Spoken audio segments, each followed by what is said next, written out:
A powerful passion to transmit, carry, and connect in response to the demands of the era. Remind yourself of the marvelous inventions and creations connecting the past to the present. And imagine what great ideas will one day change the present into a more comfortable and convenient future. Imagine you had a great idea to make it better. The past and the next.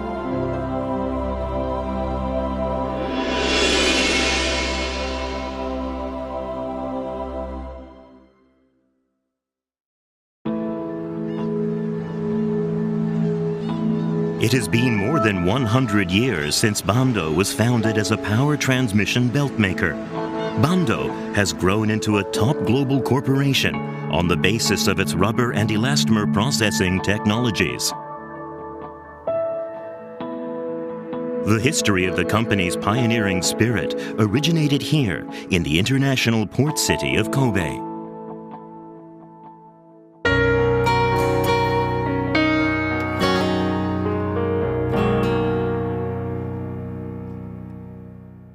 The latter half of the Meiji era, around the early 1900s, saw the dawn of modern industry in Japan.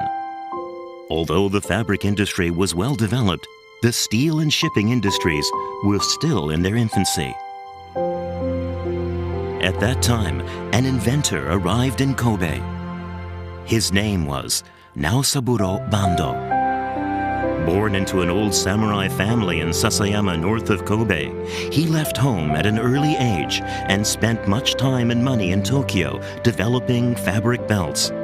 After using up all his money on his invention, he arrived in Kobe to seek help from the city's business leaders. He told them that machine belts are currently made out of leather and are all imported, but belts could be made in Japan out of cotton, which costs much less and will definitely sell. The enterprising business leaders listened to him intently. If we make inexpensive cotton belts, we can contribute to the growth of domestic industry and avoid reliance on imported belts. Hearing these words, the investors made plans to start production of cotton belts using Mr. Bando's patent. On April 14, 1906, the Bando Belt Company was established with 20 employees. The new company's president was Mr. Mitsuzo Inami, then 27 years old. Water and moisture cause serious characteristic changes in leather. Cotton is not affected in the same way and costs only half as much. The general manager, Mr. Isoba Mizusawa, vigorously worked to expand the company's sales channels. However, at that time, cotton belts were rare, and engineers and factories in the target market did not readily accept his idea, making it a truly difficult battle. Then, one day, the naval factory in Kure gave the company an opportunity to test its belts on the Navy's equipment. Needless to say, Mr. Bando was also present. The Navy had a new cutting machine for tempered steel. They tested a Bando cotton belt on the machine, and it proved successful at maximum speed. But just after they started celebrating, the belt suddenly snapped at the join and hit and killed Mr. Bando, who was standing next to the machine. He was 57 at the time. The loss of the inventor who had developed the company's technology was a great shock to all. The dream of expanding sales by supplying the Navy was crushed, and the young president at the time, Mr. Inami, had no choice but to restructure the company. Operations at the Bando factory were halted, and almost 100 employees were laid off. All that was left was the equipment and unpaid loans. But Mr. Inami did not give up. He worked through the problem and changed the direction of his company. He heard of a leading rubber company that had established a factory in Kobe. Dunlop, a famous rubber company at the time, had established a new factory in Kobe in anticipation of expanding demand after the Russo-Japanese War.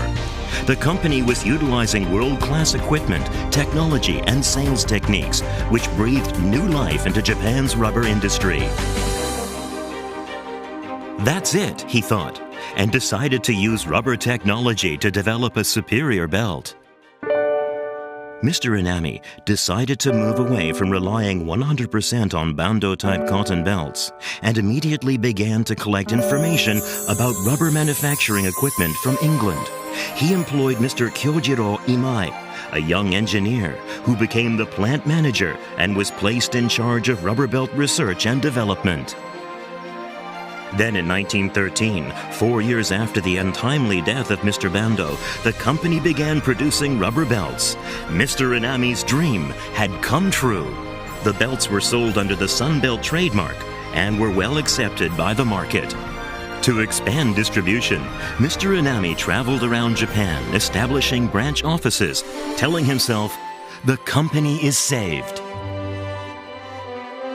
Bando's revival was successful, and soon after beginning production of rubber belts, Bando expanded its business with a variety of other rubber products.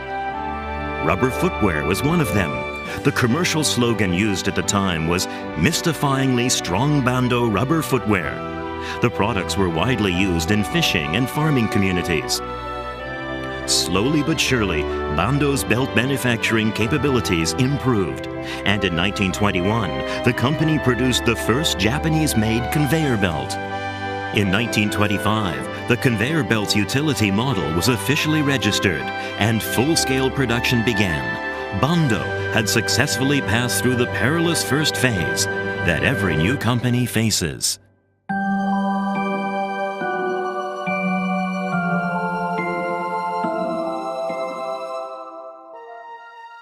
In the late 1920s and early 30s, Japan's economy began to slow down due to the global depression.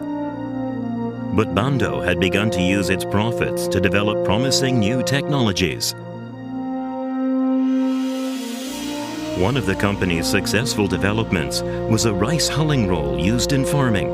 The product transformed farming in Japan, with machinery replacing traditional methods. Bando's technology had accurately met a pressing need and fulfilled the wishes of farmers. Soon after, the company boldly embarked on the development of V-belts.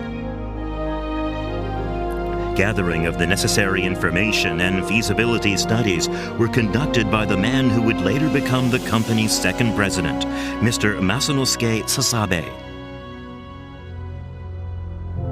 Around 1930 and 31, Mr. Sasabe frequently visited the Ministry of Commerce and Industry in Tokyo.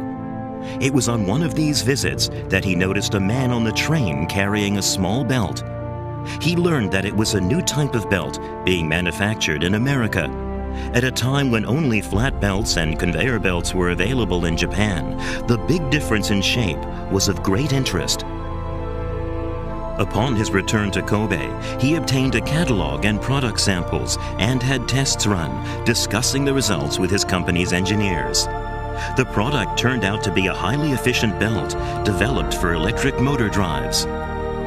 Mr. Sasabe soon embarked on development, and in 1932, the first Japanese-made V-belt Banro was produced. In 1937, when Bando was about to move forward by developing a variety of new products, the Sino-Japanese War broke out. Many companies in the large Japanese industrial conglomerates known as Zaibatsu began to expand into Korea and Manchuria. Bando was strongly advised by military officials to do the same, and in 1939, Bando established an affiliate in Korea. The following year, an affiliate was also established in Manchuria. As the war intensified, so too did the government's control of materials. Politicians forced companies to merge, and in order to obtain more raw materials, Bando acquired the Nankai Belt Company and used its factory for the production of flat belts. In 1942, Mr. Masunosuke Sasabe became the company's second president under difficult wartime conditions. Then, the flames of war reached Bando. On March 17, 1945, Kobe was decimated by a series of air raids. All three of Bando's factories in the city were destroyed. Equipment, products, and important documents all went up in flames. It was a huge blow. Standing in front of the scorched earth, Mr. Sasabe uttered the following words: "We must re-establish ourselves for the employees' sake, and start now to do what we can to rebuild as soon as possible." Fortunately, the Nankai plant had not been badly damaged. All of the employees worked hard together in a united effort, and things began to slowly improve by the time the devastating war ended on August 15th.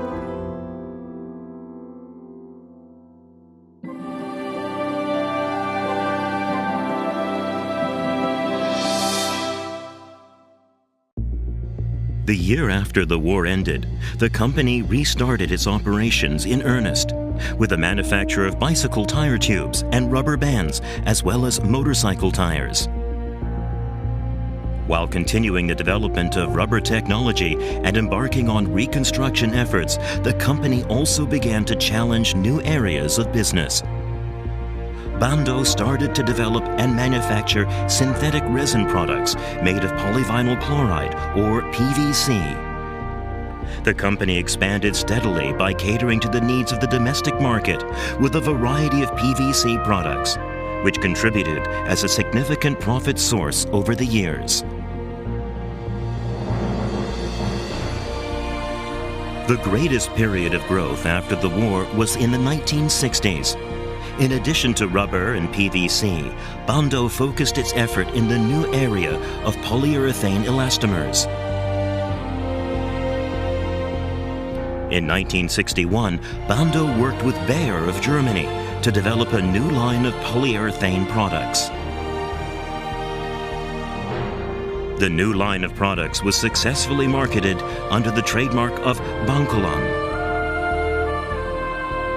At that time, the company's third president, Mr. Shoichi Inami, decided to streamline the company's operations and discontinue production in the footwear and tire businesses, which had begun to experience extremely heavy competition.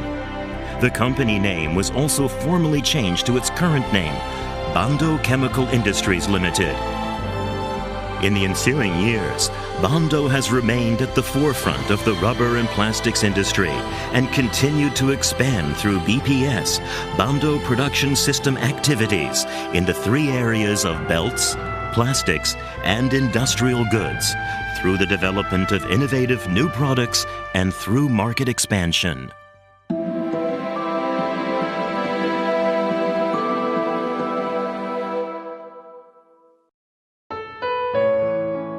The enthusiasm for monosuguri, making things, and the Bando spirit, cultivated throughout the company's 100-plus year history, are still alive in the Bando of today, and will play an essential role in enabling the company to meet the challenges of a new era.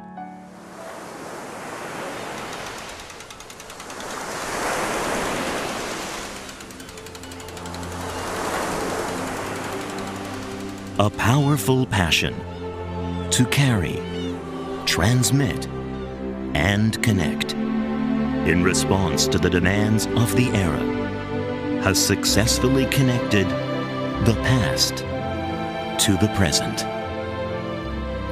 Bando is connecting the present to the future with new possibilities built on the demands of a new era.